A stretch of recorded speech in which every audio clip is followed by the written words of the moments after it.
Tamhe Tasmai Shri Guru.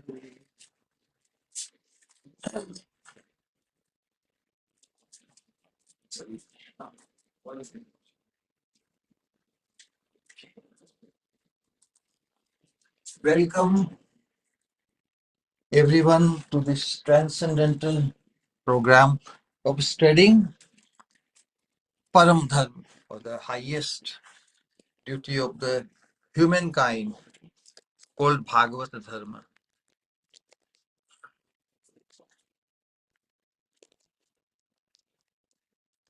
Currently, we are studying Sri Prema Bhakti Chandrika by Sri Narottam Das Thakur.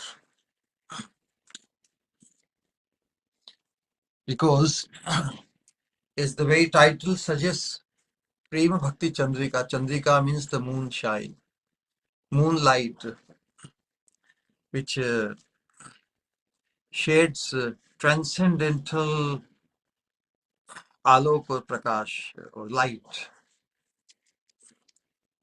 to help us reach the platform of Prem Bhakti. Because Prema Pumartho Mahan, love of Godhead, has been described and established by Chaitanya Mahaprabhu based on the authority of Srimad Bhagavatam. Srimad Bhagavatam, Pramanam Amalam, Prema Pumartho Mahan. Sri Chaitanya Mahaprabhu Matam Idam.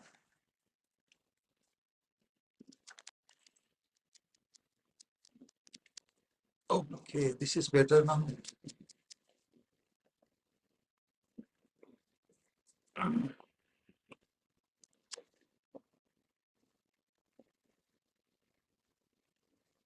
Sri Chaitanya Mahaprabhu Matam Idam Tatra Dara Napara.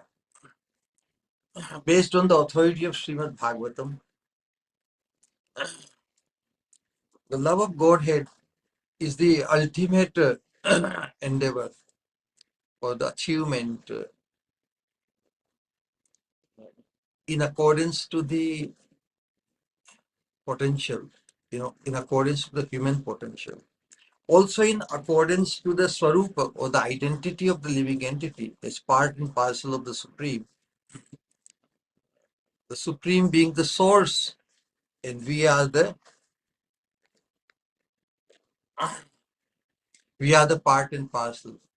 So it behooves on the part of the part and parcels, those who are part and parcel, to become devoted or to become lovingly connected to the source, to the Supreme. Now that connectivity with the Supreme or the source attains its highest level and also of fulfillment, and that stage is called Sri Radha Dashyam. The highest level, highest status or highest fortune of becoming fulfilled in accordance to our Swarup identity is Sri Radha Dashyam. Because Mahaprabhu has come to give us that. We can imagine the incapacitatedness of us, especially by the influence of this Kali Yuga. Where is the credit? People don't have any credit. Very precarious situations we live in. If we observe the world all around us, in this very body of ourselves, sometimes divine thoughts pervade. Oftentimes, most undesirable, most unwanted, most nefarious thoughts also prevail. So, this most munificent incarnation of Godhead is Chaitanya Mahaprabhu. In other ages, the Lord kills the demoniac totally and protect the saintly people because separate category. But in one observation, we can see that in Satya Yuga, the saintly people and the demoniac people were living on different planets altogether. So there was no conflict, there was no chaos, there was no disturbance. Whenever some disturbance was made by demoniac persons like Hiranyaksha, Hiranyakashipu, the Lord, went to wherever they were, and even if he had to go to different planets in the down planets in the in the waters, then Krishna just killed them. In Treta Yuga, as the religious principles declined, the demoniac and the saintly people manifested on the same planet in Treta Yuga. And the Lord went there to different provinces like Sri or Sri Lanka, which is called, to kill Ravana. Then in Dwapar Yuga, further the deterioration of religiosity, it caused the appearance of a demoniac people and saintly people in the same clan, in the same family, like Kauravas and Pandavas. Krishna arranged to get killed the demoniac. But in Kali Yuga, the situation is altogether different. In Kali Yuga, the demoniac and the divine thoughts for our consciousness, manifest in the same body. So Lord wonders who to kill, the demoniac consciousness or if he kills the demoniac consciousness, if he has to kill the body, then the other part, the potentially divine consciousness, that is also destroyed. So the Lord appears in in the form of Chaitanya Mahaprabhu. The love itself became incarnate, Prema avatar. आजानुलंबित भुजौ कनकावदातौ संकीर्त नैक पितरौ कमलायताक्षौ विश्वंभरौ द्विजभरौ युग धर्म पारौ वंदे जगत पिगौ करुणावतारौ. So this karuna means the mercy of the Lord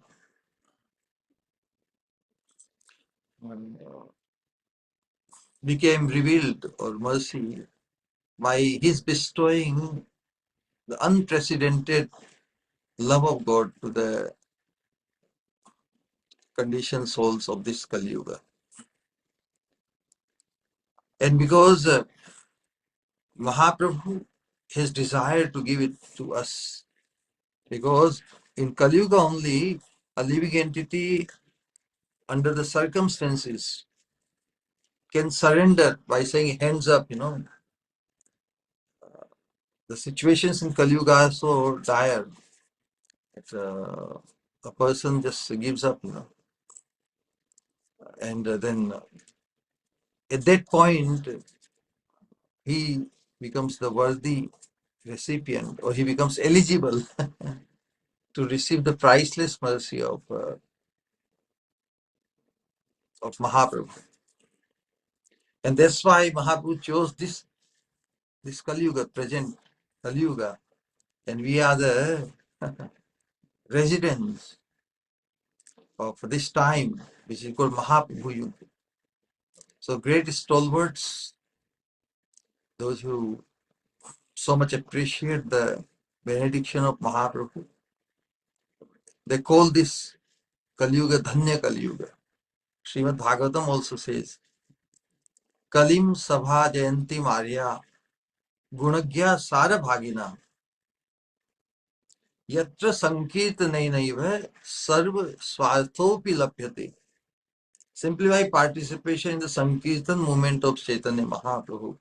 Sarva Swartho. Sarva Swart means all the desired, anything which one desires or which one should desire. Sarva Swartho. In Sarva Swarth means one's personal interest. Artha means benefit. Swa means one's personal interest.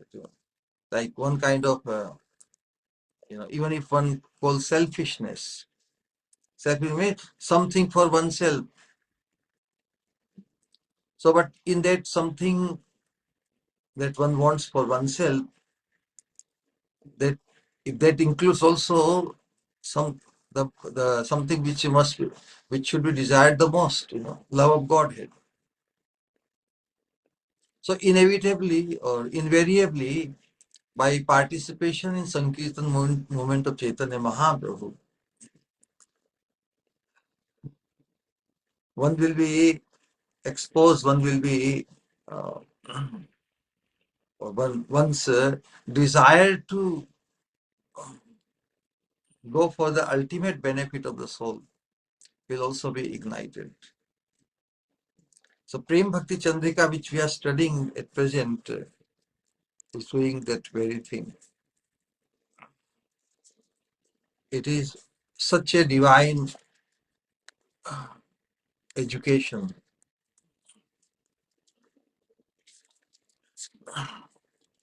so systematically guiding us to attain the platform of pure devotional service in our practice as sadhakas, what we should do and what we should not do. In the last two slokas we have discussed those things. So in basically the last sloka,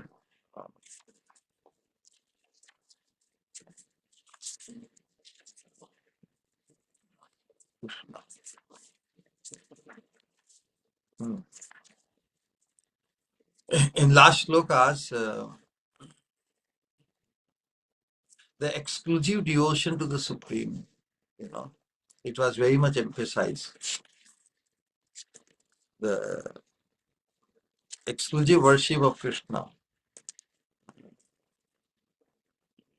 Chadi bhajo giravardhari.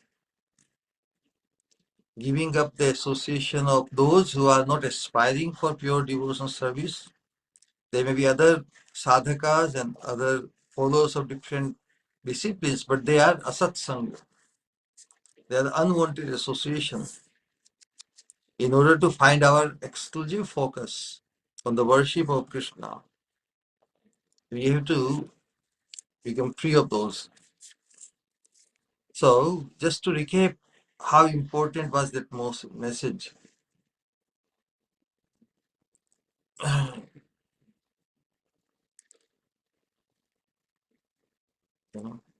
It is said it is forbidden to see or associate with atheists under all circumstances. Atheist means those who don't accept Krishna as the Supreme Personality of Godhead. One must worship Krishna, Sri Hari, as the Lord of all the stalwarts. Krishna is not Lord of just few, but for everyone. Even the greatest personalities we see in the maintenance of the external affairs. So Brahma is the apparent creator or secondary creator of this world. Primary character is like the blueprint or the subtle, the ultimate original creator. But secondary creator is Brahma. And Shiva, who is very important because of his being exclusively devoted to Krishna, he becomes so powerful that he appears almost as God. Rameshwar, Ishwar means the Lord. And all the Shivalingas where the Lord Shiva's temples are established, they are recognized or called, they get the nomenclature. They are known by the name Ishwara, Rameshwar, Kashishwar, all these things. But one must worship, one must worship Sri Hari. Krishna is the Lord of all, and because Lord Brahma and Lord Shiva and all the other gods also worship Krishna.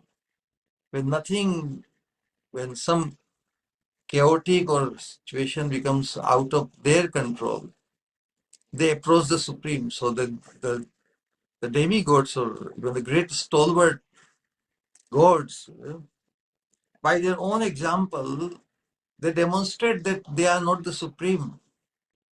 When they are in trouble, how can the Supreme be in trouble? But Lord Brahma, Lord Shiva, Indra, and all these greatly stalwart authorities maintaining the external affairs of Krishna, maintaining this universe. So in that regard, they are Vaishnavas because they are taking care of the external affairs of Krishna. But they are not the supreme, that's the point. So until one becomes educated that Krishna alone is the supreme personality of Godhead, he will remain in ignorance about his highest self-interest. The scriptures consider it greatly wrong and faulty to give up Vishnu or Krishna and take to the worship of other gods. It's a very serious subject matter. The whole so-called Hindu society in the name of Vedic culture, they are plagued with this multi-god syndrome. Uh, and that's why they remain stuck in this world only. Actually, they pray to the God to remain stuck in this world, to become happy eternally in this world. But Krishna has established that this world is dukkhalayam ashashvatam. It is filled with miseries. And if one wonders, no, why you talk about miseries? I'm youthful, I'm having great time, I have this planning, that planning. But we know that no situation stays here forever. Everything moving. The very word Jagat means this world. Jagata means is constantly moving. This is the constant of this world. Just there are many constants in the universe. The constant of this universe, it is constantly moving. So one doesn't have to try to change the world because it is already moving on its own. But this constantly moving world provides us the opportunity to change ourselves. So even the world is teaching, don't remain stuck here. Move. Asatoma Satgamaya, the foundational Vedic aphorisms. Asatoma Satgamaya. Don't remain stuck. Give up your entanglement in the impermanent or temporary. Move towards the permanent. Search out which is permanent. Asatoma Satgamaya. Go towards it. Tamasoma Jyotirgamaya. Don't find your, your don't find your attraction in the darkness of ignorance, but move towards light of knowledge. Mrityurma amrita amritam gamaya. And don't find your affinity in this realm of death. No matter however safely and nicely one becomes situated in this world, its inevitable reward is death. Correct. So before death comes, before we are forced to exit this realm, this world, we must search out Mrityurma, leave this realm of and Amritam Gamaya, where the immortality exists. And who is the source of all immortality? Krishna. Raso Vaisah. He is the nectar, he is the It is described just in the Vedic annals, different people observing the definition of nectar on different platforms. So where is nectar found? There's a wonderful sloka, and it says that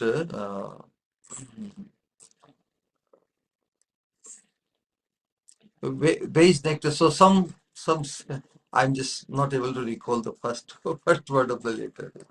See, I'm also getting memory loss. Oftentimes, as we grow old, we cannot. But the shloka says the inquiry is where is nectar? Somebody says nectar is in the moon, Moon sheds nectar. In the moonlight, the vegetation grow, It's like nectar it's very soothing. So nectar is in the moon. Somebody says it's a very beautiful sloka. And how I am not able to recall that sloka, which is so useful. Somebody said nectar is in the moon. Somebody said nectar is in the Nagaloka. People live there so long with unlimited sense gratification. Sharau, somebody say, yeah, now it's coming to my memory. The nectar is in the ocean because when the ocean was churned by the demons and the devatas together with Vasuki, snake became the rope. So it is in the ocean. It was found in the ocean, correct? Nectar was found in the ocean. The demons were very much interested to get it. Mohini Murti came and then distributed to those who are really eligible for nectar, the devatas. So nectar is in the ocean, or nectar is in the Nagloka. Some say no, nectar is in the heaven. Correct? So the observation is no. If nectar was in the ocean, yes, ocean nectar is very palatable, very very sweet, very rasayan. It's the most.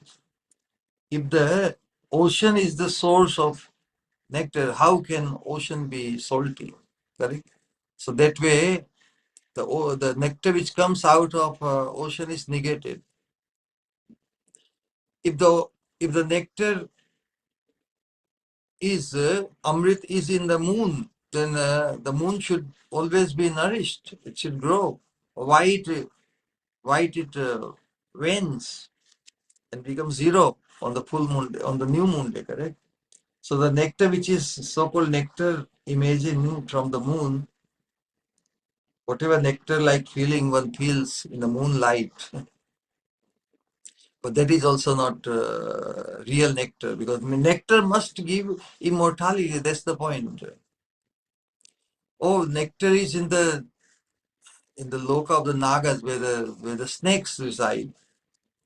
If the nectar was in the naga loka, why the nagas or why the snakes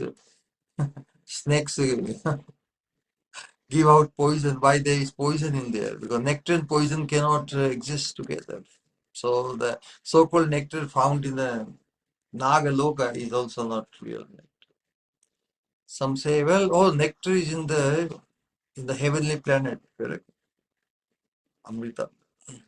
But if nectar was in heavenly planet, why would people won't be able to live there forever? Kshine punya martya lokam vishanti. Even if one attains the heavenly planet, there also one cannot avoid death. So real nectar must provide immortality. So second line of the sloka, Ksharam Kshayam And then some people say the nectar is in the mouth of the wife. So if the nectar is in the mouth of the wife or the woman, then why would husband die? Correct? But husband also passes away. That means the nectar found in the mouth of the woman or the wife is also not real nectar. Then where is nectar? So it is said, Shudha Vasanti Vaikunthe Bhagavad Janana. Actual nectar, the last line which I remember now. Shudha Vasati Vaikunthe अथवा Vaikanthe Bhagavad Janana. The nectar is found, nectar is there where Vaikunthe and Vaikanthe, both meanings are very appropriate. Vaikanthe means, Vai means certainly, Kanthe means in the throat or in the voice. Sudha Vasati Vaikanthe Bhagavad Janana. In the throat, in the voice of those who are fully surrendered to Krishna. So those who glorify Krishna to the Sankirtan. So this glorification or participation in this glorification of Krishna's Nam, Rupa, Guna, Lila, that is real nectar. So if one takes shelter or devotes his life in relishing the divine names, form, pastime of Krishna, then he experiences the nectar and he attains immortality. That means he realizes his eternal connectivity to the Supreme. And that's why Sudha Vasati Vaikanthe Bhagavad Jananam, in the neck or the throat of those who are taken fully devoted to Krishna. Or the second, Sudha Vasati Vaikunthe. Sudha or the nectar lies is found in the supreme abode of the Vaikunthe. Vaikuntha means where there is no anxiety. There is no anxiety of fear of dying or fear of getting old, disease, becoming incapacitated, all these things. So the whole idea is, so how to attain that real nectar and not hanker for those nectars which cannot free us from this realm of death. That's why the scriptures consider it greatly wrong and faulty to give up Krishna, the only source of real nectar to provide us immortality. So it's a greatly wrong and faulty to give up Krishna's worship and take to the worship of other gods. The scriptures describe very wonderfully. In the Brahma Narada discussion, in the discussion with Brahmaji and Naradji, in Skanda Purana especially, Skanda Purana is amazing Purana. It has many, many amazing statements. It is seen where it says that Vasudevam Parityajya ye anya devam upasate swa mataram Parityajya swapachim vandate, he said. Swapachim. Swapachim means the dog-eating woman. Those persons who give up Vasudev Krishna's worship and worship other gods are like persons who give up their own mother to praise a Chandali, dog-eating woman. What a strong statement. Again in Sri Mahabharata it is also said, Yastu Vishtum Parityajya Mohad Anyam Upasate Sa Hem Rashim Utsijya Pamshu Rashim Jigring Shati.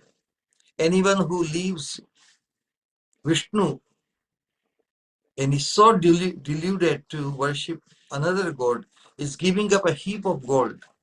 to seek a pile of dust. Wow.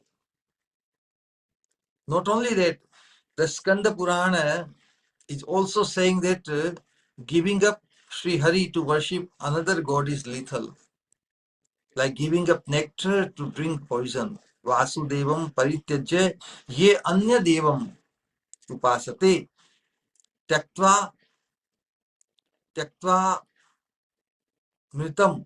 Tyaktva means giving up, amritam means nectar.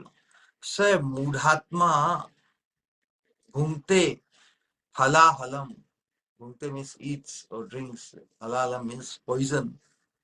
Visham, a devotee or a sadhaka who desires his own welfare, should cast the association of all these people that are against the path of devotion, exclusive devotion to Krishna, far away. Then it is said, Dharma karma dukkha shoka jiva thake anya yoga. Chadi bhajo girivar dhari. Give up attachment to dharma, fruitive activities, misery, lamentation, and other concoctions, other connections, and worship Sri Giridhari. So, dharma means activities that are proper within Varnashram dharma, duties of the four castes or four divisions of human society. Those who are like Brahmin, like educationists or priestly order, those who are administrators, Kshatriya, those who are mercantile, Vaishya, and those who are workers, Shudra. And of the four ashram stages in life, the student life up to 25, Grihastha life, household life until 50, 25 to 50, then one person from 50 to 75, and then sannyas eventually, later. So karma means perpetual and occasional duty. Perpetual duty means which we do every day, getting up, brushing, cleansing, and doing worship, all these things if you do regularly. And occasional duties means like observing occasional festival, different festivals. So they are also occasional duties, like Janmashtami, once a year, Ram Navami, etc. And other duties, in the household affairs, so many samskaras for the children, for oneself, all these occasional duties to be performed for creating pious merit. But the pure devotees are advised to give up all this dharma and karma and just to do bhajan once one has freed oneself, particularly, once he has fulfilled his duties uh, during particular time, then he must not remain stuck in performing, so-called duties in relation to this material world. Means one has to free oneself. One should behave, or one should live, one should proceed in such a way that one can free oneself for exclusive bhajan of the Supreme. Because as far as our entanglement, this material, social, familiar entanglement is there, it has no limit, and we can justify 1,000 times. But if we want to attain the platform of exclusive bhajan, then we must, the pure devotees are advised to give up all this dharma and karma. So if one wants to take the pride, if one wants to feel the fascination, or one wants to really attain the status of becoming a pure devotee. So the pure devotees are, so I would say the would-be pure devotees are advised to give up all this dharma and karma and just do bhajan. So Krishna says to Uddhavji to give up dharma in replacement of what? Saying agya evam gunan dosha. Agyaya means knowing well. Certainly knowing well. So one who gives up everything to become situated in exclusive bhajan of Krishna, he knows it very well. Krishna says, knowing very well certainly, agya evam gunan doshan maya dishtan api swakan dharman santijya yes sarvan mam bhajet sache Saptama. Anyone who worships me, Krishna says, renouncing the religious principles propounded by me. Wow. Dharmam tu sakshat bhagavad pranitam. All the religiosity, varnashram dharma, all the duties are prescribed by the Supreme Himself. But they are meant for the conditioned souls.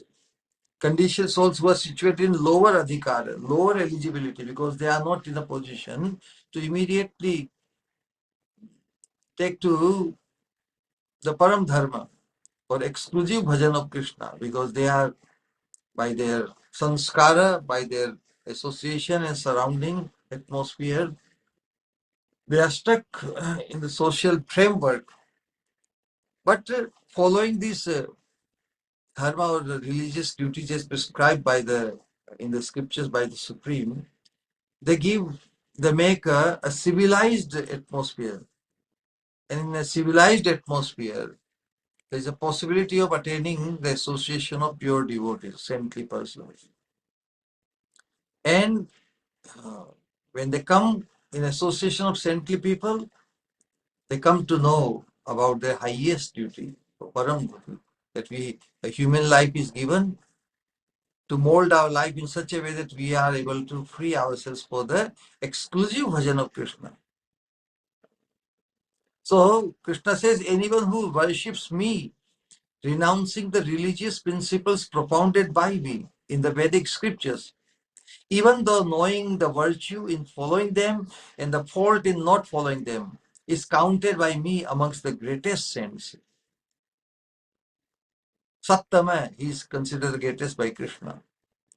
So, although Krishna has given the guiding principles, what to follow, what not to follow, but Krishna's ultimate message in Bhagavatam and also in Bhagavad Gita, Sarva Dharman Parityaja, ultimately freeing oneself from all other obligatory duties.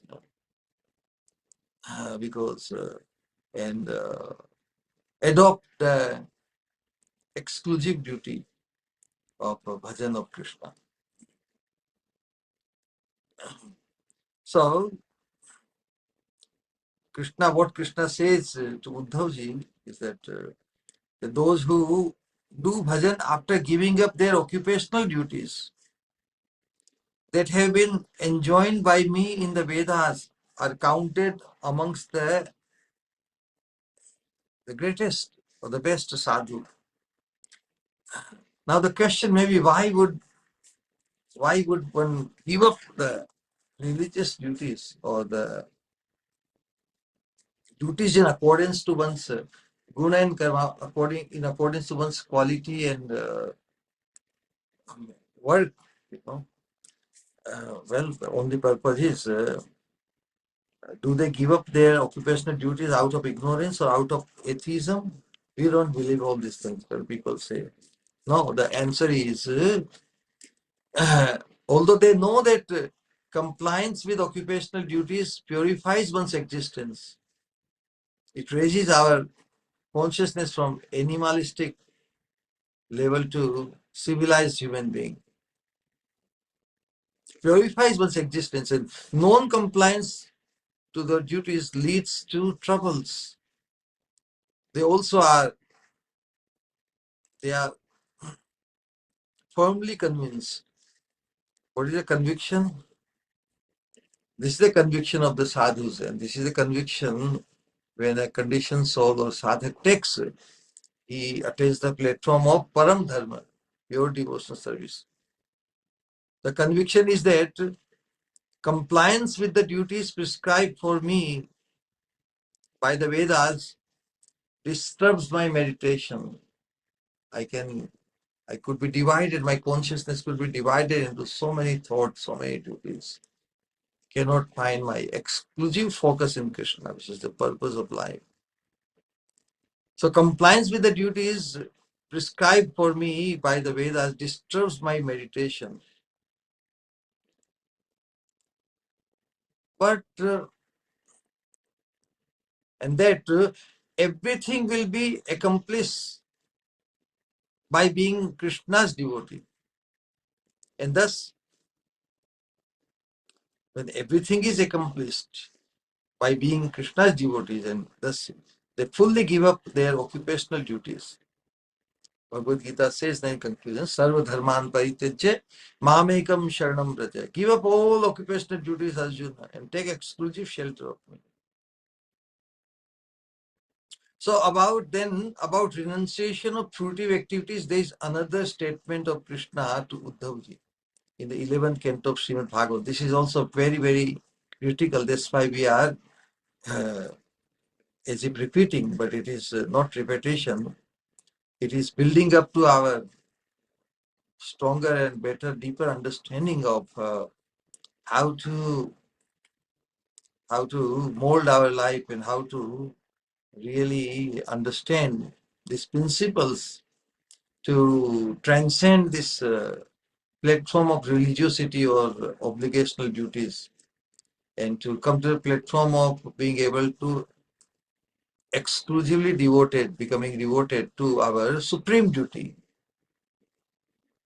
So these are the duties on the bodily platform, but we are not this body. We are the spiritual body, correct? The spiritual body is yet to be attained. So we are the spirit soul. So the spiritual duty, in order to uh, release ourselves for the spiritual duty, one must understand the principles, whether at what stage one is eligible for it. So Krishna says, Tavat karmani kurvita na nirvidyeta yavata mat katha shravanadava shraddha yavan jayate. As long as one is not disgusted or bored with sense gratification. I like the word disgusted. Nirvinna, na nirvinna. Tavat karmani guru na nirvidyeta. Nirvidyeta means detached or disgusted or bored. So as long as one is not bored or not disgusted with sense gratification, or one has still not found faith in topics about me, Krishna says, in two conditions. One must continue following all of one's perpetual and occasional duties as described in the Dharma Shastra. As long as one does not come to that platform, what is that? As long as one is not disgusted or not bored with sense gratification, or one has not still found his faith in topics about not becoming interested in Krishna, then in that position, in those two conditions, one must follow all of one's perpetual and occasional duties. Correct? Because when detachment or fatigue sets in with fruitive activities, one becomes eligible for practicing jnana or knowledge, discipline or sadhana of jnana, not karma, because one is very attached to fruitive activities. That's why he should follow the sadhana of karma. But when detachment or fatigue sets in with fruitive activities, one becomes eligible for practice of jnana, not karma.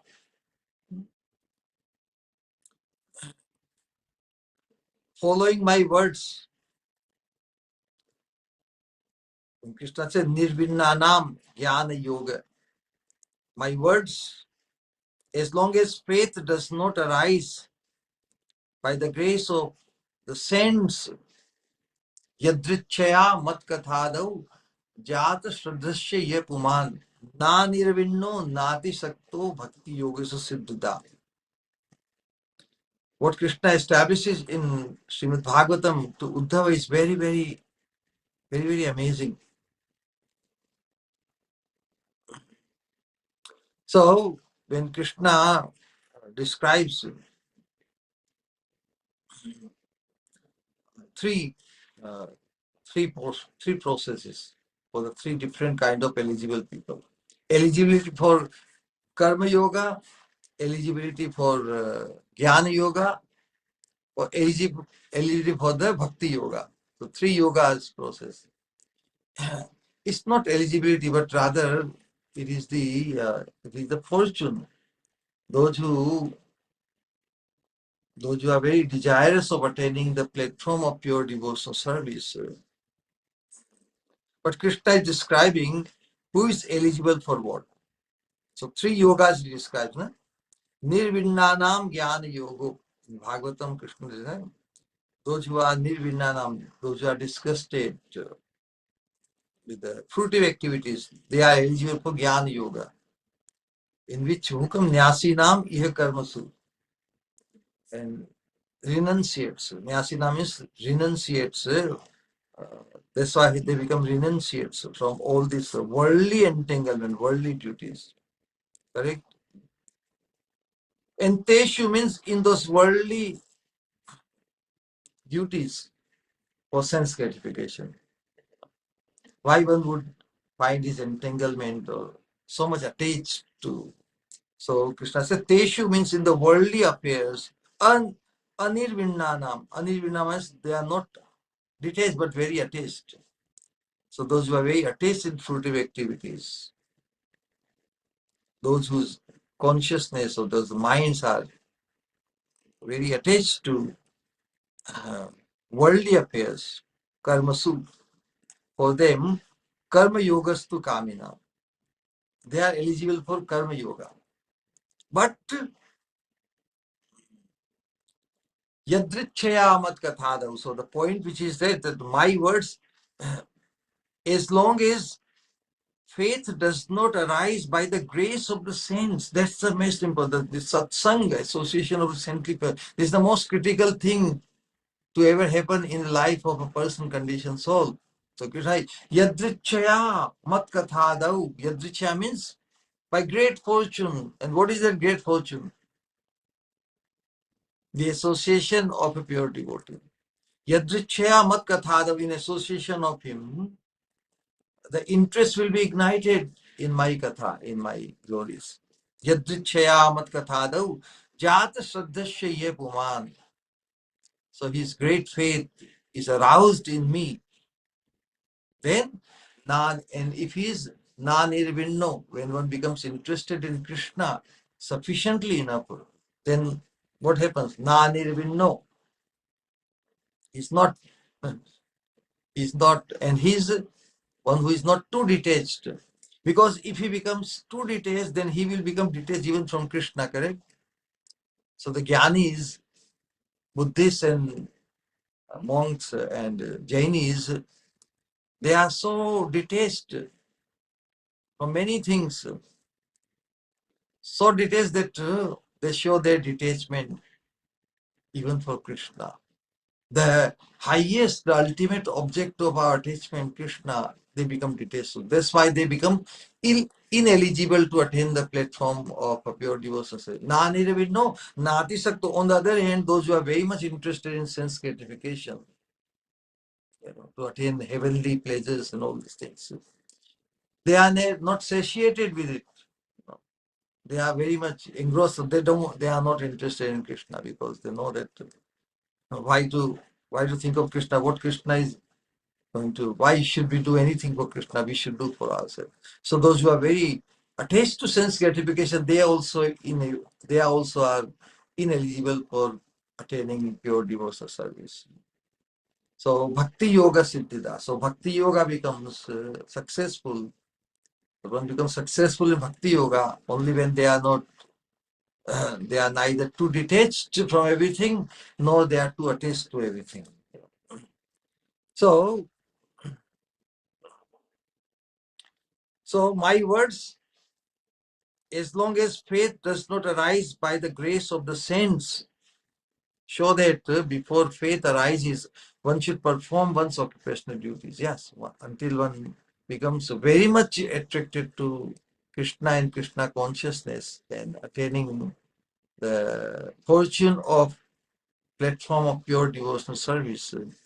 Until that faith arises, one should perform one's occupational duties. And when faith is arisen, my words, what are the words? A person whose faith is awoken indicate that a faithful person becomes qualified only for devotion, not for fruitive activities. So this faith must be known as intense. In other words, I will be blessed. What is the intense faith is called conviction. If one wants to describe conviction, conviction is nothing but intense faith. So in other words, I will be blessed. This is the conviction. If we carry this conviction, we are eligible for pure devotional service. I will be blessed by hearing topics of the Supreme Lord, not through karma and jnana. This kind of firm theistic faith must be understood to be the result of association of pure devotees only. Only in association of pure devotee, only if we develop sufficient faith in what the pure devotee is proposing or expressing, giving, then we become eligible. Therefore, those who have weak faith are said to be eligible for a little more fruitive activities. Yadrishi, Yadrishi, Shraddha, Siddhir, Bhavati, Tadrishi. So if we have attained absolute conviction in Krishna's words and sufficient faith in the words or association of a pure devotee, then we can become eligible for the highest. So those who give up varnashram dharma in all their perpetual and occasional duties and accept the dress of Bhagavat Paramhansa, swan-like theistic saint, to commence Sri Hari's bhajan, exclusive worship of Krishna, they give up varnashram dharma both internally and externally and become fully independent from karma and jnana. But most people are not in that position to just to take that external attire, But to whatever place they are situated, it is not that everybody will, externally also become monk. But also those who remain in the ashram of householders, most people, Bhaktivinoda Thakur says that 99.99% population, even when they become sadhaka, they will have to go through grihasthashrama, household life, because the deep-rooted conditioning since eternity. So it would be like it won't be convenient for most people to immediately or directly take to sannyas ashram. But no fault in that. There is also a possibility. But also those who remain in the ashram of householders and yet attain firm faith and perform bhajan in full surrender to Sri Hari's Lord. How they attain firm faith? By hearing, by listening, by associating, or through the association of a pure devotee who inculcates that absolute conviction of his heart into our heart, transpired. The conviction of his heart is transpired in the heart of the conditions, also associate with the high level Shraddha. The Shraddha of the level of feeling the most blessedness of the pure devotee. Then he can also attain firm faith and perform bhajan in full surrender to Sri Hari's lotus feet. So that way, even without getting or taking the role as a renunciate or a paramhans, even in the household, they can attain. They can also attain success. And even by living in the family and they have succeeded in renouncing varnashram dharma. Although they are situated in the society, they have actually renounced varnashram dharma, worldly duties of kins and families and this obligation, that obligation, because if both husband and wife they are together targeting the absolute, then in when one is awakened in the Swarup, that we are the eternal maid servant of Srimati Radharani, or we aspire to attain the maid servanthood of Srimati Radharani, then wherever they are situated, because even while apparently living in Varnashram or in one of the household ashram, they do not have the passion of Varnashram dharma. You know, those who are those who are engrossed in Varnashram dharma. धर्म स्वनुष्ठित है पुंसाम विश्वक सेन कथासु ये न उत्पादयेद यदि रतिम श्रम एव हि केवलम. Or maybe very much engrossed and very much taking pride into fulfilling so many social, familial obligations, you know, for the country, for the nation, all these things. But if they have not, if the interest in the sublime pastime of Krishna, na utpade yadi ratim, Krishna, if the interest in Krishna is not ignited, they have wasted so much. So, because those who are in association under the guidance of the pure devotee for Hari, exclusive Hari bhajan, because they do not have the passion for Varnashram dharma, then they can also attain the same status as pure devotees, correct? So in this way, the devotees must give up mundane, the last portion, the devotees must give up mundane miseries and lamentations. Every time complaining, the conditioned soul is always complaining. See? Conditioned soul, what is his symptom? He is always complaining. And what is a symptom of a liberated soul? It is said that is to correct. So the correction in our life from conditioned state is is uh, is administered by a pure devotee. So only by the administration of a pure devotee's advice and regulation and direction, a conditioned soul becomes free from his the mundane feeling misery, you know, because miseries are external to our eternal Swarup, and lamentations. So miseries, the feeling of misery and lamentations are due to the ignorance. So a devotee under the guidance of pure devotee must give up mundane miseries and lamentations. For those whose hearts are agitated by suffering and lamentation can never become Krishna conscious. The pure devotees know that all suffering and lamentation are the merciful gift of the Supreme Lord. Apparent suffering, getting disease, old age, and all these things, apparent. But those who are in the conditioned state, they feel the misery. They are affected by lamentation.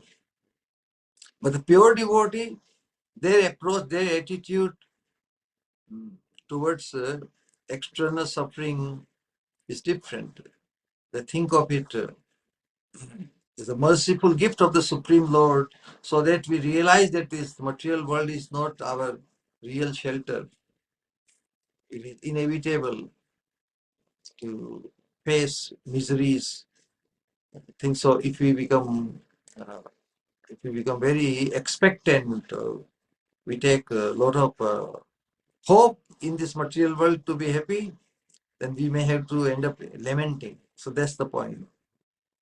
So pure devotees know that all suffering and lamentation are the merciful gift of the Supreme Lord and accept them as such. They are never disturbed and remain patiently absorbed in bhajan. They are never disturbed but remain patiently absorbed in bhajan at times of suffering and lamentation. Again, Anya, the last portion of last sloka was Anya, means others. Anya yoga. Yoga means connectivity. means that the devotee gives up his attachment to wife, children, and the sense objects. The pure devotee's expertise in bhajan.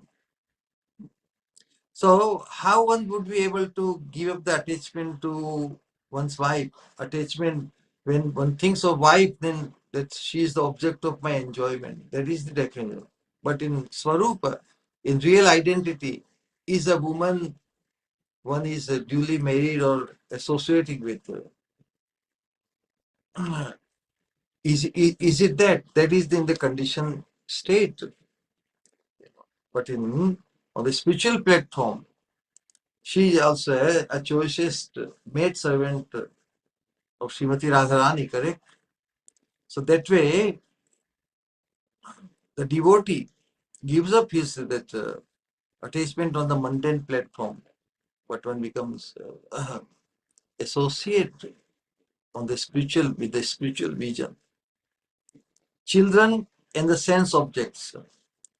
Why it is said that the devotee gives up his attachment to wife, children, and sense of, because ultimately everybody has God-given choice, free will given. So only if the wife is conducive to the same aspiration in the heart, then the wife becomes a sajati or something, you know. And children also, as they grow, if they uh, if they become interested to attain the platform of pure devotional service, then they are conducive for association. But we don't see them children as my children, my son, my wife, and all this. But they are Krishna's service, correct? They are Krishna's family. So rather, attachment comes when the myness comes, my wife, my children. But when we see them as Krishna's or Radharani's, then their attachment is transcended. The pure devotee's expertise in bhajan means that they are freeing the mind from attachments to all mundane sense objects and firmly establish it in the lotus feet of Krishna. So Narottam Das Thakur says, in this way, the practicing devotees whose hearts are fixed in the lotus feet of Krishna should worship Sri Sri Giridhari. Now comes today's Sloka number 17. So what we studied in Sloka 15 and 16, that what to give up and what to associate with, do's and don't do's. Now,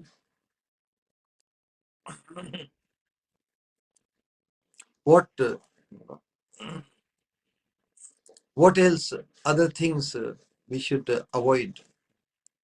So, Slok number 70 say, Tirtha Yatra Parishrama Kevala Manera Dharma Manera Brahma Sarva Siddhi Govinda Charana Sudridha Vishwasa Kauri मद मात्सर्य परिहरि सदा करो अनन्य भजन सदा करो अनन्य भजन always practice exclusive bhajan. Ananya means exclusive. Tirtha yatra parishrama, the great exhaustive labor of pilgrimage is simply a deception of the mind. Wow. In the name of religiosity, one becomes interested in so much traveling and taking so much exhaustive labor of pilgrimage is simply a deception of the mind. Mind is cheating. Mind is, oh, somebody does pilgrimage so many days, so much time to get the prestige. Oh, we are so religious and pious. He said, this great exhaustive labor of pilgrimage is simply a deception of the mind. For all perfections lie at the lotus feet of Govinda. One should exclusively devote to the lotus feet of Govinda. So wherever that exclusive devotion to Govinda is available or made available, that's the only thing, so that's the only place we should visit or stay in the name of pilgrimage. Have firm faith, give up pride and envy, and always practice exclusive bhajan.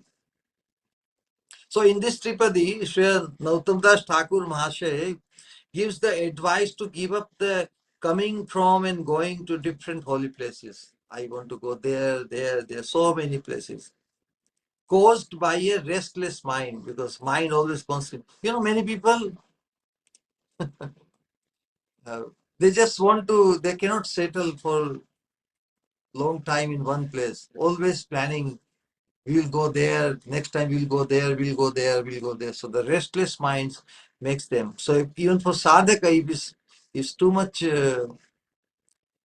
putting his energy and thought in going to visiting different places in the name of pilgrimage. This is said for the sadhaka, not for ordinary people. But for sadhakas, he should not be so much laboring, exhausting himself by doing so much traveling to different places. Why should we go to different places when our we are targeting exclusive devotion to Govinda? No? So going to different holy places caused by a restless mind and stay fixed in holy places like Sri Vrindavan to engage in exclusive worship there in the company of saints. So Vrindavan is enough, na? Once one who is situated physically, personally in Vrindavan, why should he hanker for going to any other place? Absolutely. Tirtha Yatra Parishrama Kevala Manera Brahma Sarva Siddhi Govinda Charanai. Here the word Tirtha Yatra means traveling to holy places other than Sri Vrindavan, Mayapur or Jagannathpur, because they are non different. That are favorable to one's desired mood. For amongst the 64 items of bhajana, there are 5 practices that excel in power to bestow prem on the devotee. And one of them is Mathura Vas. What are the 5 most important 5 practices that excel in power, that boost our attaining the platform of pure devotional service? We find Sadhu Sangha. First is Sadhu Sangha, Nama Kirtan, Bhagavat Shravan. मथुरावास Shri विग्रह श्रद्धा पूर्वक अर्चन seven सकल sadhana shrestha ei panchanga. Of all the 64 limbs of pure devotional service described in Bhakti Sami Sindhu by Srila Rupa Goswami, these 5 are mentioned in the beginning, and also there are 5 also mentioned in the end also. So out of 64 limbs, these 4 are repeated. So when something is repeated, it is not redundant, but it is to establish its special importance. What is Sadhu Sangha? Nama Kirtan, Bhagavat Shravana. Mathura Vas means residing in a holy place. So Mathura Vas is emphasized. Mathura means is a place for exclusive devotion to Govinda. That's why Mathura Vas. Sri Murte Shraddhaya Sevan. Sakala Sadhana Shrestha Ei Panchanga. Krishna Prema Janmai Ei Panchira Alpa Sangha. If one takes shelter or even small, little bit of these 5 things, sadhu sangha, associated with the devotees, Nam Sankirtan, Bhagavad Shravan, because one instruction, कहते हैं ना कि लागे सो दवाई, one instruction in association, little associated with sadhu, if we, one instruction can change our whole life. One instruction can change our direction, and if the direction is changed, then our destination is changed. Correct? We are moving in a particular direction, and we set a destination. But the sadhu says, no, go this way, turn towards Vrindavan. Then the destination becomes the lotus feet of the divine couple. Correct? So association with saints, congregational chanting of the holy name, hearing the Bhagavatam, residing in Braja and faithfully serving the deity, these are the 5 very best items of sadhana. Even a slight contact with one of these can awaken love of Krishna, love for Krishna. The purport of this is that the practitioner of Raganuga Bhakti, who wishes to achieve love for the lotus feet of the Lord, takes shelter of abodes like Sri Vrindavan, Sri Navdeep, and Sri Nilachal Jagannath Puri. That insight the desired mood within his heart and engages there in intimate worship in the form of hearing, chanting, and remembering with like-minded saints. Tishtan braje tadanuragi jananugami kalam nayed akhilam iti upadesham. Upadesham is tannam rupa charitadi sukirtanani smrityo kramena rasana manasi niyoja. Tishtan braje, residing in a holy place. Tishtan braje tadanuragi jananugami kalam nayed akilam. One should pass all the time. He should not engage in the toil of coming and going to different places of pilgrimage, for it will simply confuse his mind and create obstacles to his confidential worship in the form of meditation. You know, in a Vaishnava Toshani, you know, it is described that one should remain fixed in one place. Wow.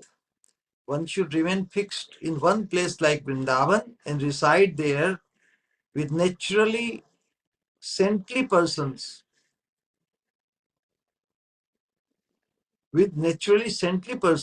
engaging with them in discussing topics of Sri Hari. One should not take to the toil of many different pilgrimages. So those who are surrender, there is a symptom described in Hari Bhakti Vilas. You know. So basically, what is the, because we are discussing this going to pilgrimage place, no? So there in Bhakti, Hari Bhakti Vilas, it is described that Tavasmiti vadan vacha tathaiva manasa vidan tat sthanam ashtrita tanva modate sharnagata hai. Speaking out is also in the mind. Oh Krishna, I am yours. Now onward I have become yours. Not only speaking from the mind, but also contemplating like that in the mind. And then with this body, keeping the body in the holy place. Yeah. Tishtan Braje. Ultimately, we must target that we are able to reside ultimately, eventually in Braja. So naturally, what is the meaning? Because Braja Vrindavan is an eternal abode. So one who lives there or one who passes out or passes away in Braja is guaranteed to attain eternal residence there. So eternal residence, in order to achieve eternal abode of the Lord, it is imperative that one aspires to be able to live in Vrindavan. Personally means physically, also mentally, and also in devotedly. So that is a benefit. One may say, oh, I just live in Vrindavan only with the mind, you know. Well, if the circumstances don't allow, that's fine, but one must hanker that one day I can live personally. Many devotees say, oh, wherever we go, where we create Vrindavan atmosphere, yes, for preachers already, but if you become, still there is a, that one may then start giving more importance to other places, and in that what happens, one thing that he is doing better being outside Vrindavan than being in Vrindavan. So that lake of that drop in the lake of faith, you know, sometimes happens. Of course, Srila Prabhupada left Vrindavan, but he was always hankering to come back to Vrindavan. So that our hankering should be there, even in the preaching movement, in the preaching style. We may have to go out of Vrindavan, but the idea is to always hanker to be in Vrindavan, because Vrindavan is the Krishna's abode of all the pastimes, and we must take shelter of it. In order to take shelter, you have to go there. No? You cannot say, oh, wherever we go, we create Vrindavan. Of course, yes, Vrindavan consciousness is necessary, but one also has to hanker to we personally be in Vrindavan, that will be called taking the shelter, taking shelter of the abode, of the place. That is the symptom of Sharanagat. The definition of Sharanagati is not only that speaking there, oh Krishna, I am yours, but also taking shelter of his abode. So, like the scriptural narrations, the experiences of the great saints are special authoritative narrations about the practice of. So, we must also become benefited by the experiences of great saints. And where we will find the great saints? In the holy places. They are also a special authoritative they provide, through their experiences about the practice of bhajan. And their conviction is very, very helpful. Sometimes bhajan should be directed, our bhajan should be directed by the experiences of very advanced pure devotees. And of course, if we are under the shelter and direction, anugatya of a pure devotee, then we can always be guided in the right or upward direction only. There is an example mentioned which is very, very fascinating, that how the exclusive faith in Vrindavan or Srimati Radharani must be protected. So it's a true story. In the village of Ranabari in Braj, there is a place of Ranabari.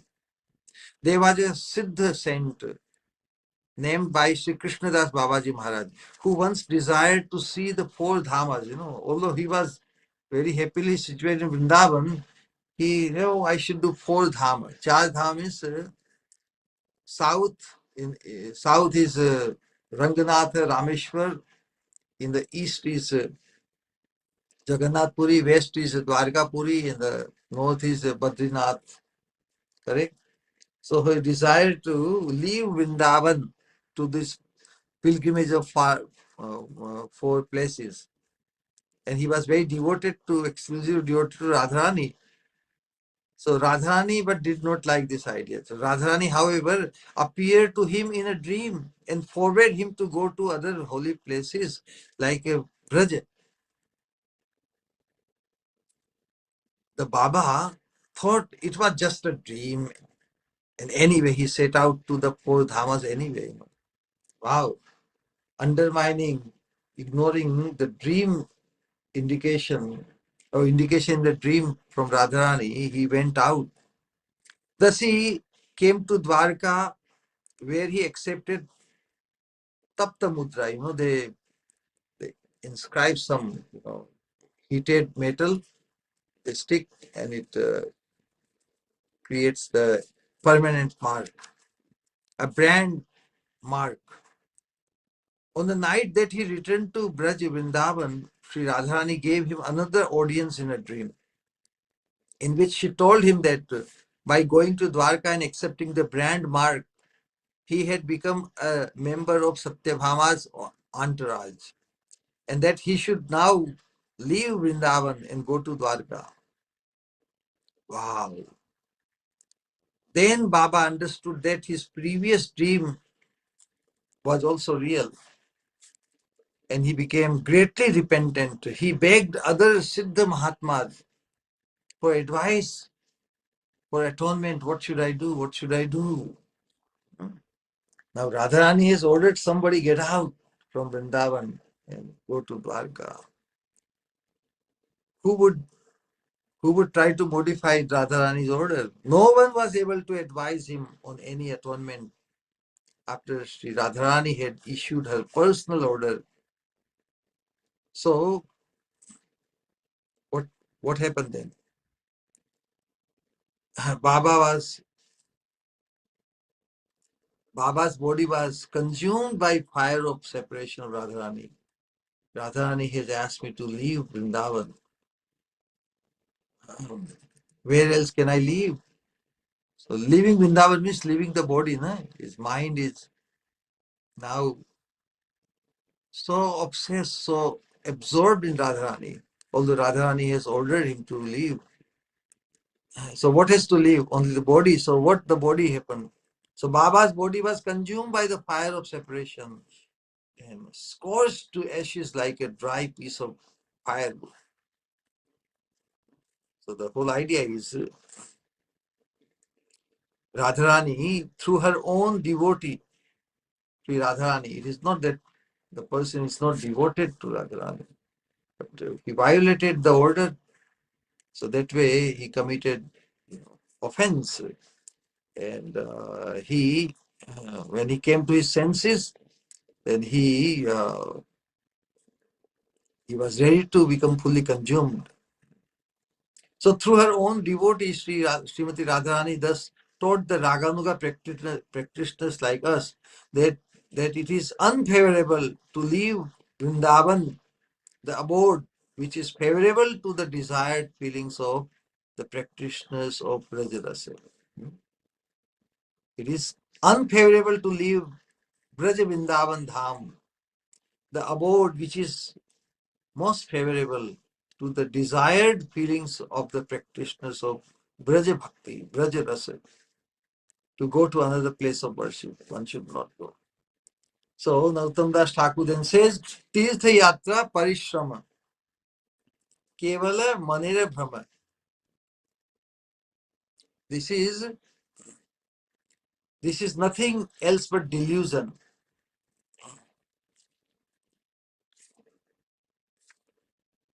This is nothing else but delusion.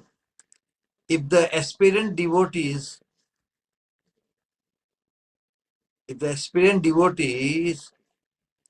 think that coming and going to different holy places will bring them the perfection of devotion, then that is such a delusion.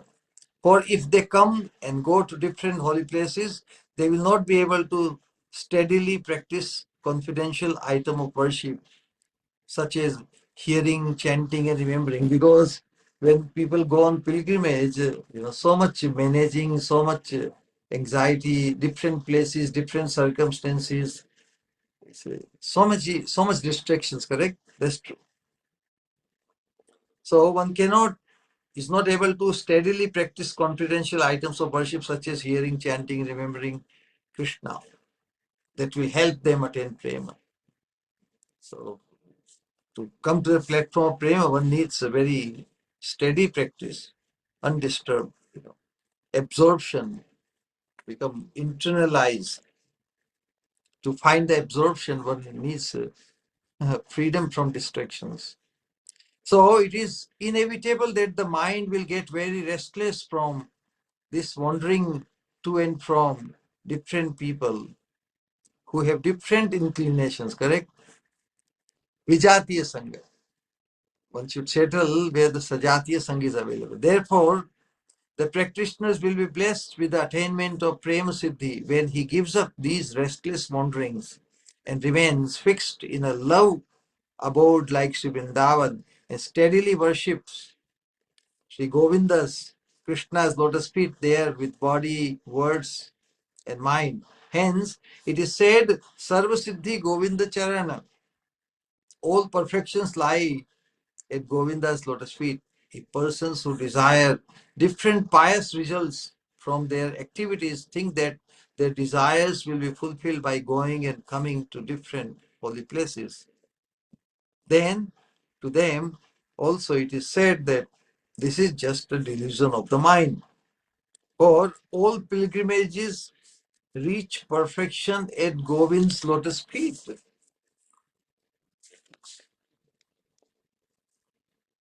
Yes, if they also give up their labor of pilgrimage for the fulfillment of different desires and steadfastly worship Govinda's lotus feet, they will also easily attain them and become blessed with an even greater indescribable fortune.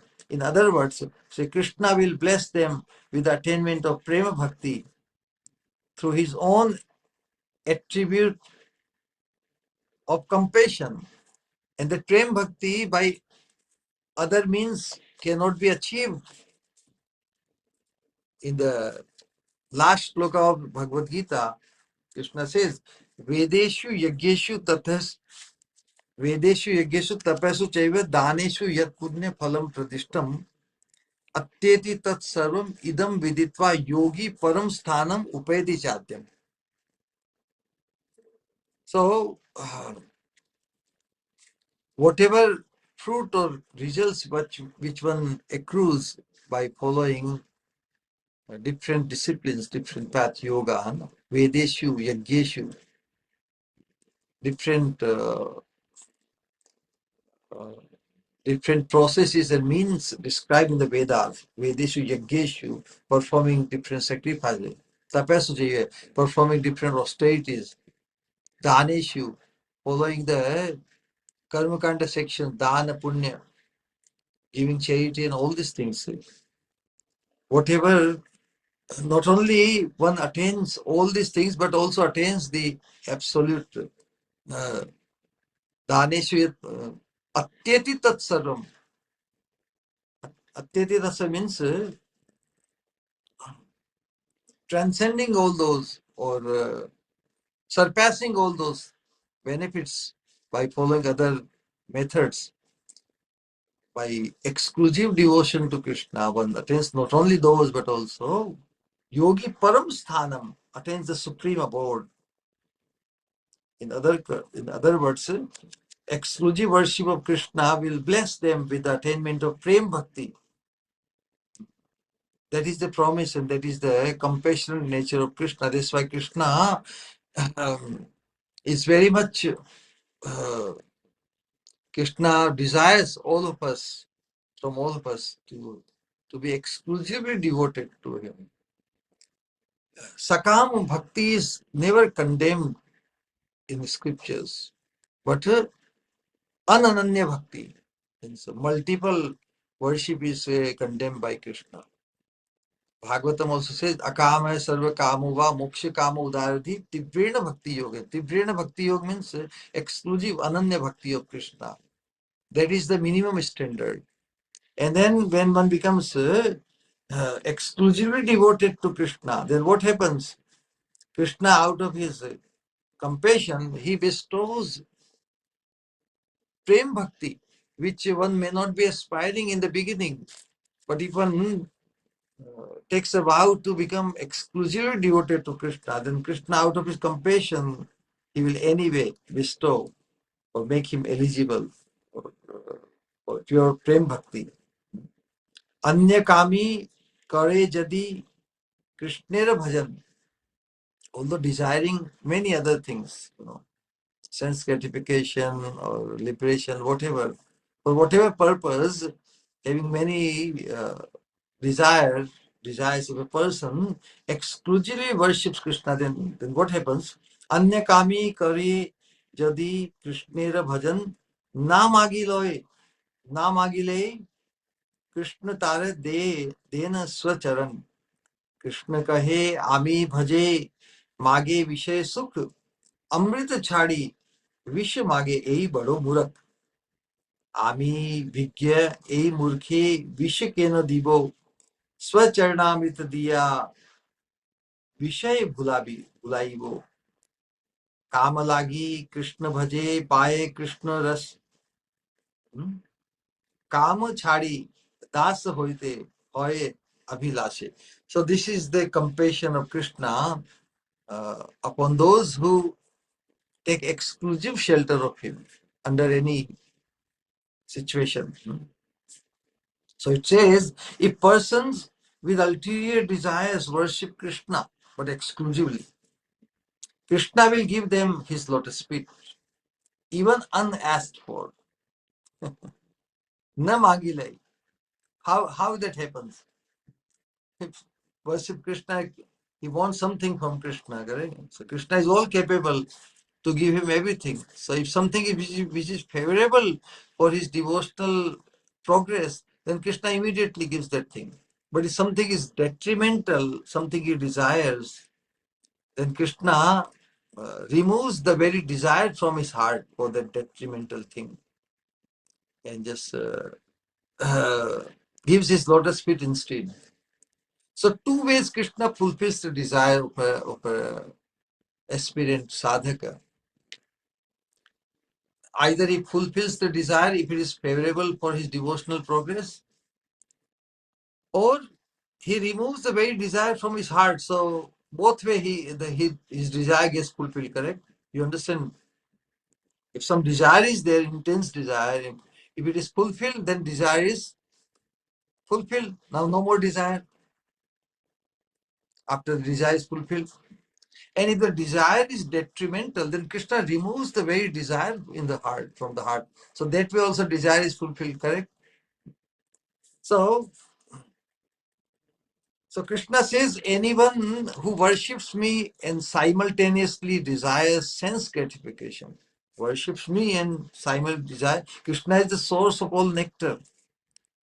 So one who worships, Krishna says, one who worships me and simultaneously at the same time desires sense gratification is a big fool who gives up nectar to drink poison. I am a wise person, Krishna says. But I am a wise person. Why should I give such a fool sense enjoyment, which is like poison? I will make him forget sense enjoyment by giving him the nectar of my own lotus feet. If a person with ulterior motives other than worship of Krishna or pleasing of Krishna, if a person with ulterior motives worships Krishna, he attains the test of Krishna. This is the, if a person worships Krishna,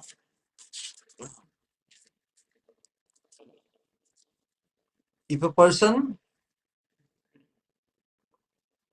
worships Krishna with ulterior motives, if a person with ulterior motives worships Krishna, what Krishna? He attains the test for Krishna, test of Krishna, and he gives up his desire to become. If a person with ulterior motives worships Krishna, then whatever he attains the test of Krishna, and then he gives up his ulterior desires, and the only desire which becomes ignited in heart is to become Krishna's servant. So there are many, many wonderful examples we find in the scriptures, correct?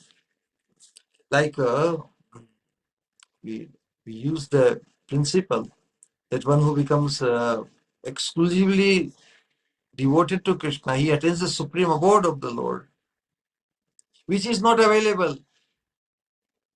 Yogi Param Sthanam, the supreme abode is not made available by any other means except by the exclusive devotion to Krishna. In Hari Bhakti Suddhodaya also, in the pastime of Dhruv Maharaj, it is described. Dhruv Maharaj was advised by his stepmother and also with his by his own mother that yes, only Sri Hari can give you uh, the abode much bigger than your father, which you were deprived of due to the stepmother's action. Only Hari can. So Dhruv Maharaj set out his journey to look out for Sri Hari. What was his purpose to look out for Hari? To get the bigger abode, kingdom than his father and his forefathers. But when he attained the supreme, what happened? His desire for that bigger kingdom was gone. And he said, oh, what a stupid person I was. In the form of Krishna, I have attained the greatest jewel. But I was hankering for the broken pieces of glasses. Sthana vilasi tapasi sthitoham tvam praptavan deva munindra guhyam kacham vichinvan napi divya ratnam swamin kritarthosmi varam nayachi. So when Krishna appeared to him He said, "Oh, Krishna, in you I have Kacham Divya Ratnam. In you I have attained the most precious jewel, Divya Ratnam, divine jewel. Whereas I was hankering for the broken pieces of glasses in the form of kingdom. All kingdoms, all the awards are perishable. So why should one worship Krishna when the supreme award becomes available?" So anyway, Krishna is so compassionate that even if they come to him for ulterior motives, Krishna frees them from all desires, uh, give him the love for his lotus feet. After this, like just to understand this example, when somebody is targeting $1 billion, correct? Or if you attain the $1 billion, then would one make separate or different endeavor to get $1 million? You understand what I mean?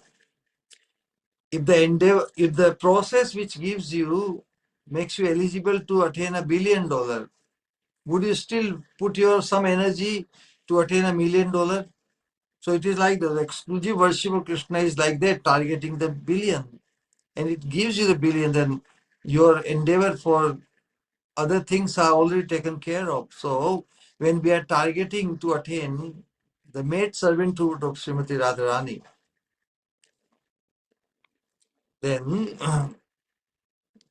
it transcends all other aspirations to the extent that those who aspire to attain Krishna's association, they may find great difficulty. He is the essence of this Krishna consciousness in Manjari Bhav Upasana, which we are discussing. This is the essential point. Even those who are aspiring to attain Krishna's association find it so difficult, because Krishna wants to give us something more full, but we do not have the capacity to get Krishna or experience Krishna's sweetness directly. You know. So those who only by attaining the maid servanthood of Srimati Radharani, because Krishna becomes fully available, because Krishna is hankering for the association of Srimati Radharani. So Krishna on his own accord, he is making himself available, because we become eternal associate of Srimati Radharani. So attaining Krishna becomes without any endeavor. When we put our endeavor to attain the shelter of Srimati Radharani, then we don't have to make separate endeavor to attain Krishna. Without any separate endeavor, one gets Krishna without desiring for him in the first place, because only in association of Radharani, Krishna manifests his fullest beauty and all the sweetness. So there is a saying in Hindi, "Bin mange moti mile, mange mile na bhik." If one directly even wants Krishna to this level, even Krishna, it is very difficult. Even if one begs Krishna, uh, Krishna does not give himself, because he wants to give something greater. So his Mahaprabhu has come, and in order to be received fully by us, Krishna directs us to the lotus feet of Srimati Radharani to attain her maid servanthood, like this. Anyway, so how much time is left? Oh, time is, I think in 5 minutes we can cover the last portion. So after this, the blessed author Nautam Das Thakur says, Shuddha सुदृढ़ विश्वास कोरी मद मात्सर्य परिहरी सदा करो अनन्य भजन.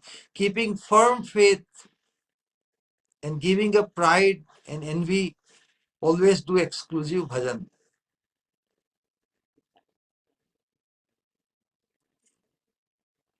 Practicing Vaishnavas must establish full faith in all the bhajan teachings that have been previously described and thus do bhajan. Faith is the main cause that brings the eligibility. Faith is the main cause that brings the eligibility to do bhajan, to bhakti sadhana or bhajan. Shraddha Shabde Vishwas kahe Sudrida Nishchay. Faith in the words of the sadhus, the scriptures and the guru is called Shraddha. Shraddha Shabde Vishwas kahe Sudrida Nishchay. Krishna Bhakti kaile sarva karma krita hoy. Only by exclusive devotion to Krishna, all our sarva karma, all our aspirations of the heart will be fulfilled. A person endowed with firm faith is the greatest and best candidate for bhajan. Firm faith. What is firm faith? By exclusive devotion to Krishna, all my aspirations would be fulfilled. Then again, those who do bhajan must give up pride and envy, for they are the root obstacles. Pride and envy are the root obstacles to the development of devotion. For the attainment of spiritual life, pride and arrogance must certainly be given up. When we get right down to it, we see that we consider inanimate things, worldly things in relation to the body to be I and mine. Janasya mohoyam aham mameti. This is the entanglement in the material energy. This causes arrogance or pride. This misidentification, with this material body, perishable body, and its relations, it creates arrogance or pride. When actual knowledge is attained, the illusion that we are doing things ourselves. Kartitva, I did this. This is my property. This is my, or I, my and I. This prominence of misidentification that I am the doer. I am the my body is the doer. I. We are doing things ourselves is automatically dispersed when real knowledge that I am Krishna's, I am Radharani's. Then so the living entity is by nature purely spiritual and therefore untainted by any mundane element. So the real kartritva, real doingship is with regard to our eternal identity, that I am the eternal maid servant of Srimati Radharani, eternal servant of Krishna. Other than that, if I think this doing our work or actions in the material world, they are only in relation with the body, which is perishable. So that is not our true identity of I or my. The living entity is by nature purely spiritual and therefore untainted by any mundane element. All actions in the world are actually accomplished by the modes of material nature. Prakriti kriya manani gunai karmani sarvasya. By thinking like this, that all actions in the material world are actually accomplished by the modes of material nature. Thinking like this, surrender to the lotus feet of the Lord comes by itself, and one automatically considers oneself unable to do anything on one's own accord, taking pride that I am the doer. No. Then the root of the false pride will be pulled out of the heart, and humility will show its own honey sweet form and beautify the heart. The heart is beautified by the humility. If matsarya or envy Matsarya means envy. If the envy resides within the heart, one is deprived of the right to worship the Lord. Yes. Bhagavatam says, Nirmatsaranam Satam. In the opening of Srimad Bhagavatam, it is seen, Nirmatsaranam Satam. Non-envious saints are eligible to perform this theistic religion. Matsaryam. What is the definition of Matsaryam? Parotkarsham asahanam Matsaryam. Not being able to tolerate another's superiority, not liking it and becoming morose over it. This kind of low, narrow-minded and disgusting mentality is called Matsarya or envy. Para sukha dukhi and para dukha sukhi. One is not happy because of his own happiness. One feels happiness by seeing others in a miserable condition. Correct? And one is not feeling miserable because of one's own misery, but one feels miserable by seeing others happy. So this is a low class, disgusting mentality is called Matsarya or envy. An envious person will find faults in qualified. So three symptoms of envious person. He will find faults in those who are actually superior to him or more advanced or more in any way, material or spiritually. Then he will compete with his equals and he will look down upon his inferiors or those he considers inferior to him. So an envious person will find faults in qualified persons who are superior to him. He will challenge and compete those who are equal to him and will hate or despise, look down upon those who are junior to him. Whereas a non-envious person will be devoted to his superiors, love those who are equal to him, and be very affectionate and compassionate to those who are junior to him. In the heart of the envious, the desire for distinction and fame arises. In the heart of the envious, the desire for distinction and fame arises. Wow, this is such a horrible thing, you know. Pratisthasha, sukarera vishta. Bhakti Siddhanta says that this desire for distinction and fame is compared to the stool of a pig.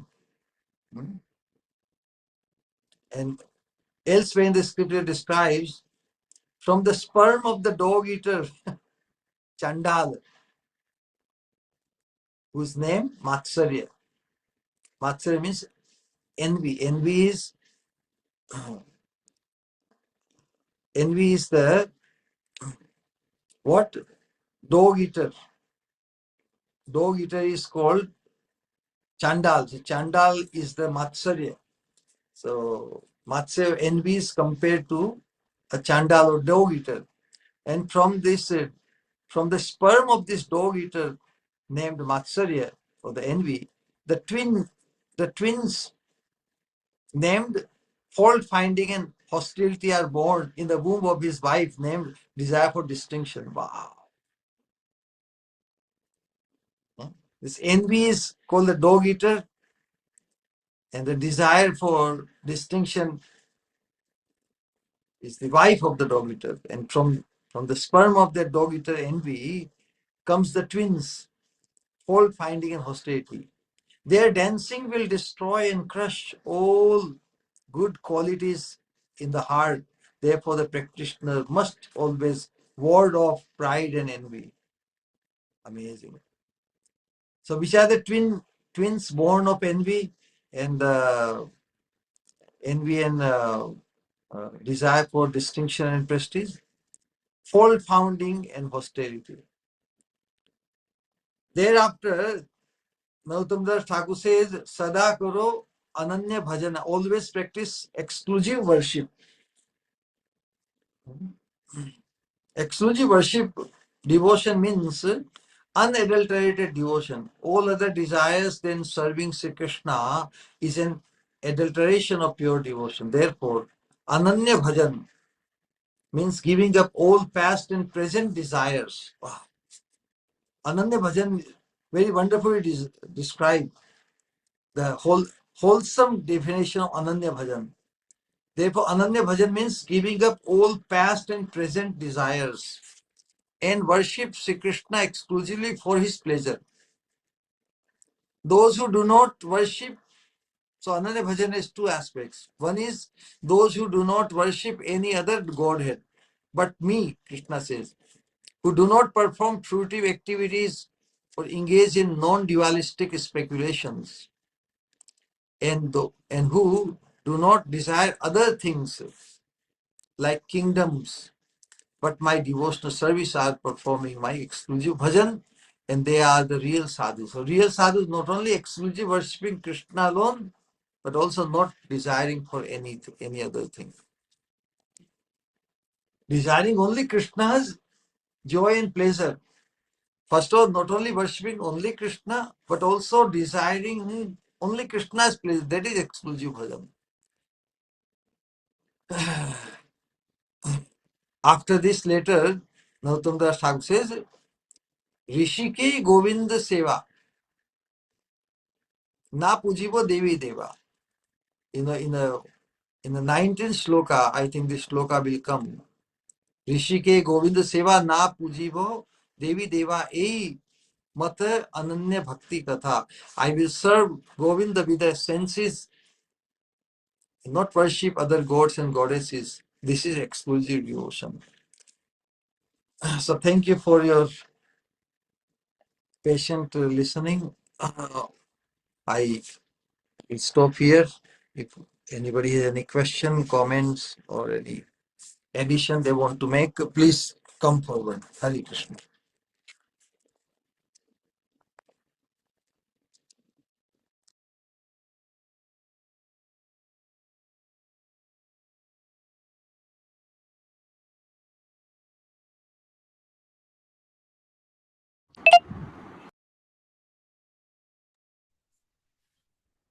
Hare Krishna, Pranam Shri Guru. Hare Krishna, Hare Krishna. Absolutely fascinating. Thank you so much. I feel like I can't get enough of listening to the words that come from your lotus mouth. There's a question that's arising in my heart, something that I've been feeling quite troubled by, that the class today kind of put a lot of light on for me, and I'm really, really grateful. In terms of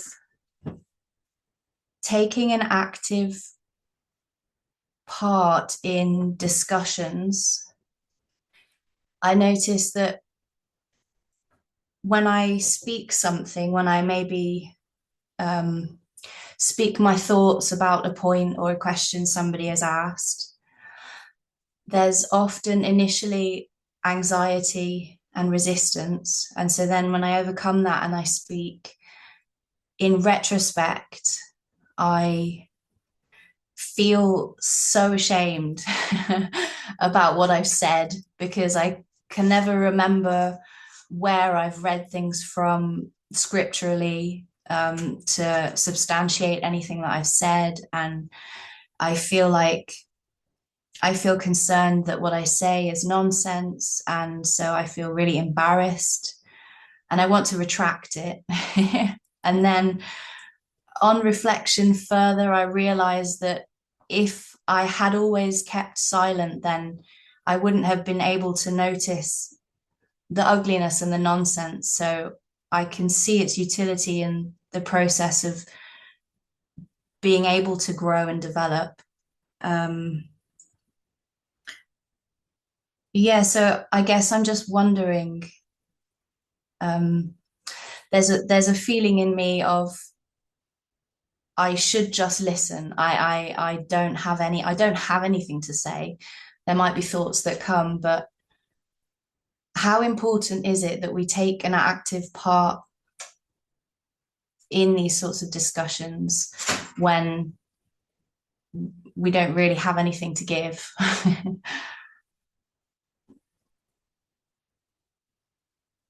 Simple as that. This acknowledgement that I have wronged or I am fallen, correct? This is a very powerful thing, admittance, and it's part of humility, correct? So, if a person, the moment one acknowledges that I am fallen, what does it mean? One cannot fall any further, correct? Can a person who acknowledges that he is fallen can fall any further down? I'm asking you. No, Sri Guru. Yes.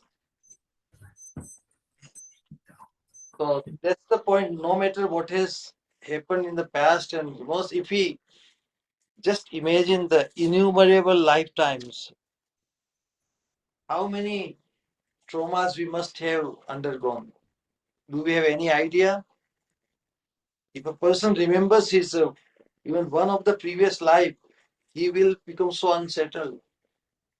That's why it is not a good idea to become interested in knowing our past lives. If we can just handle even our present life properly, that would be good enough, correct? Yes, Sri Guru. So, whatever happened in the past, a sadhu's, a sadhu's vision is not what someone was in the past, or even what someone is at the present. His vision is what one can be in the future. And our future can be so bright that there would be no impression of the past or the present if they are not conducive to our ultimate benefit.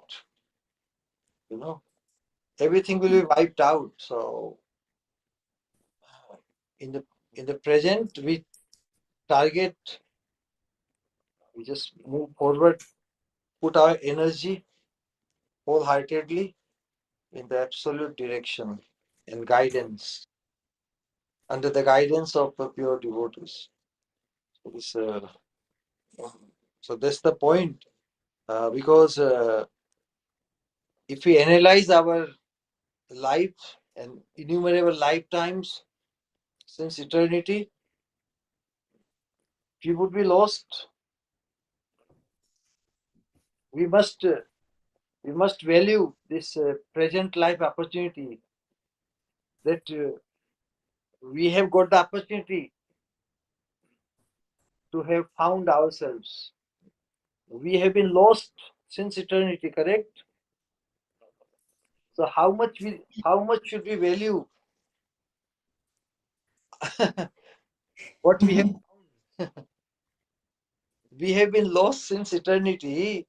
How much we must value ourselves, or what we have found our reality, you know, and the potential, and our targeting wholeheartedly to attain Sri Radha Dashyam. Can you imagine? Let go anything. Past is history. So don't only uh, if it only expedites our journey towards the absolute. You know, when we in the past, if we wasted so much time, so much wrong decisions, so many things, conditions, that means we have lagged behind. Correct. So now our impetus should be to now run faster. Oh, so much time I have wasted going in the wrong direction. Correct. You have to reach some destination, and if you took the wrong turn, then you went in the wrong direction. Now so much time is wasted in limited time. Now you have to speed up to reach your destination. You got the point? Yes, thank you, Sri Guru. Yeah, It's a really that's the thing. We have to speed up and not look back. Hare Krishna. Hare Krishna. It's a really magical experience having encountered you and the Sangha. It feels like anything that I'm accomplishing, it's just obviously the endeavor that I put in is important, but there's a quality of effortlessness that just it baffles me. Things happening, it's I'm getting a tiny glimpse of what you mean when you say we realize that we can't do anything. Every now and again I realize, I don't understand how things are happening, and I'm so grateful to be receiving so much blessing to be in your association. So I pray that you bless all of us and that we can all enthuse each other and uplift each other to achieve this goal of Radha Dasyam.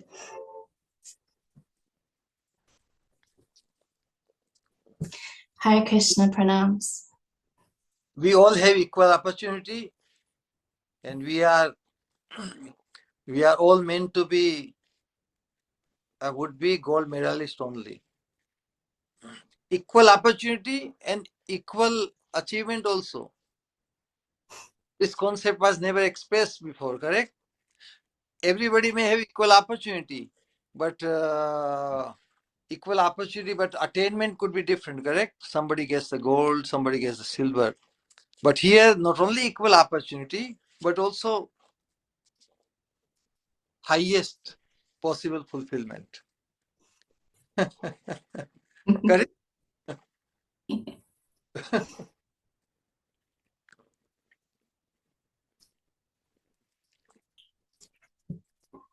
It's really such a joy.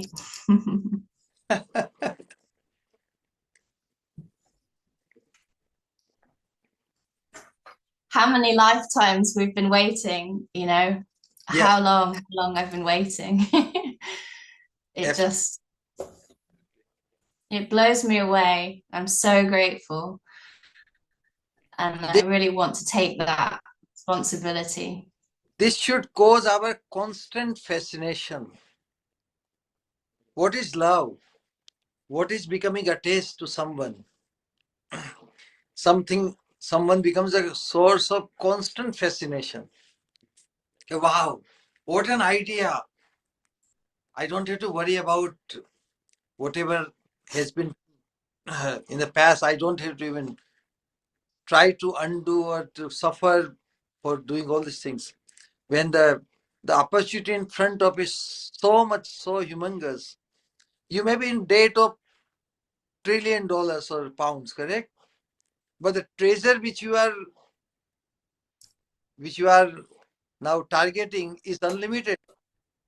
It will take care of all the debts of billions and millions and trillions and zillions even. So in that perspective, our thought should be there. Correct?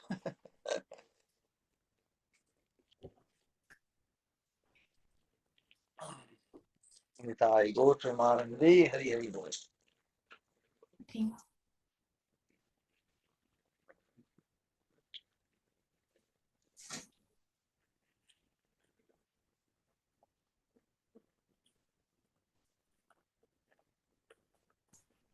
All right then.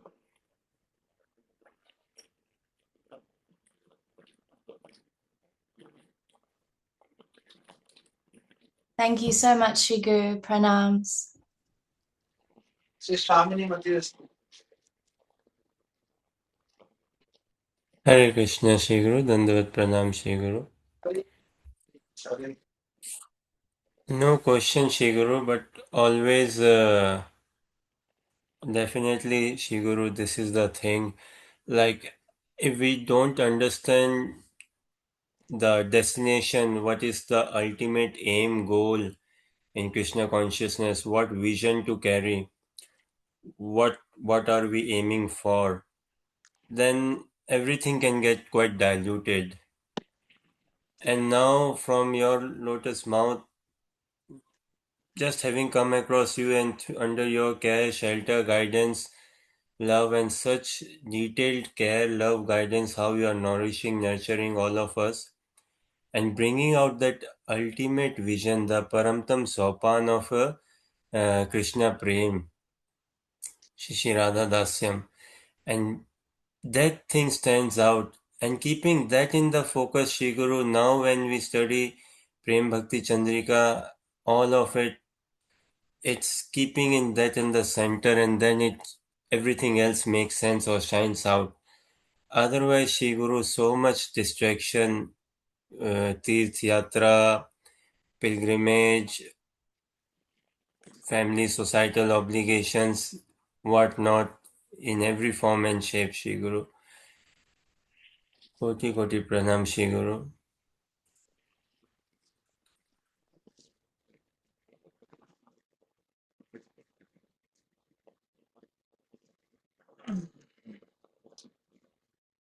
All right, then. Nitai Gaur Premanande Hari. We all will chant the Hare Krishna Mahamantra 3 times for the Hare Krishna. Hare Anupama. Krishna. Hare Krishna.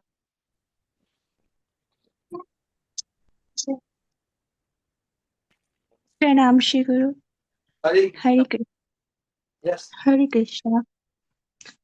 Wonderful, amazing, though I was not able to hear the whole sharing,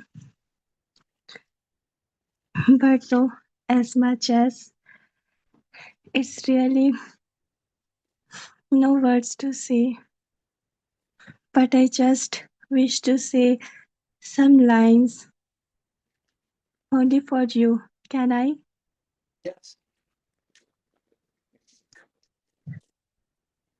Oh my Shri Guru, oh my Shri Guru, by the power of your love, the grace that flows from you, the nectar hidden within Prem Bhakti Chandrika, may enter in our heart once. Oh my dear Shri Guru, it's only your love, it's only your grace that can remove the false covering from my eyes, so that all the time I may behold in your lotus feet the lotus feet of Swamini. Only by your grace, only by your love, I will go to Vrindavan. Oh, what will be that day when I can see both Pariksha Swamini and Pratiksha Swamini together. I am waiting for that day very eagerly, but maybe not as much. So that seems so long. But it's only your grace. It's only by your grace that will work one day. That this dream will come true very often. Maybe that day, maybe one day can perform I also, just as you told often, Ananya Bhakti, so that can make please my Shri Guru and also please Swamini who resides in my Shri Guru's heart. The love you always shower, the grace you always shower is never ever sufficient. But no, I have no words without that thank you. Thank you so much for everything, for coming us in my life and for giving so much, so much. Please give your grace so that I can take all your kripa in my heart. Pranam. Hare Krishna.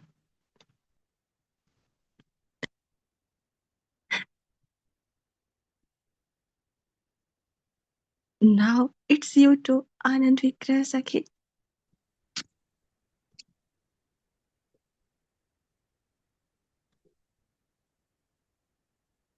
Such sweet mood, such sweet relishing.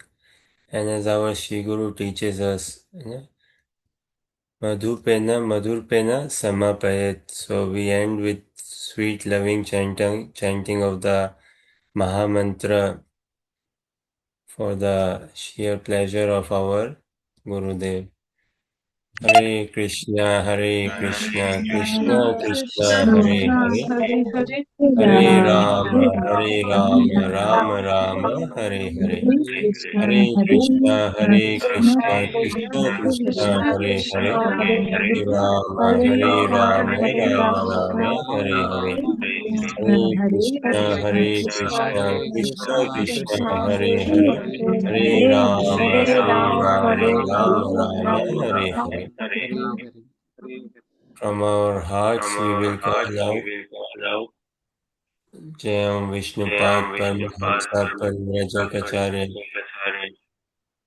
Ashtottara Shat Sat Srimad His Divine Grace Shri Swamini Krishnamurti Srila Bhakti Swarup Govind Prabhupada Maharaj Ki Jai.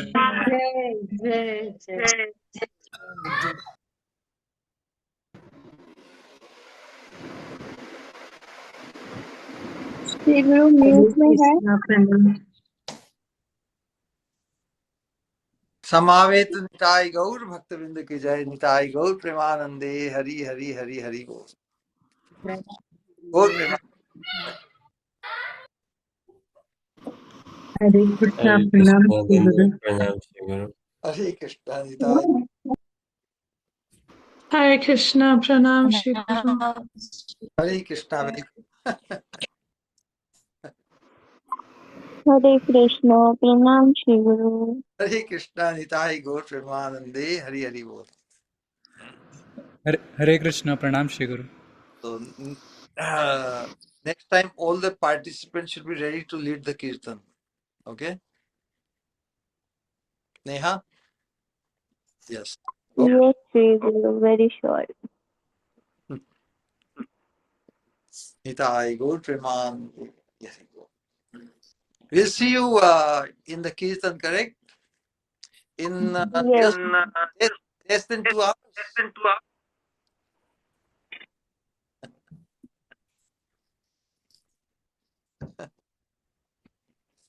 Praveen, Parveen, Hare Krishna, Nitai Gaur Premanande, Hare. All right.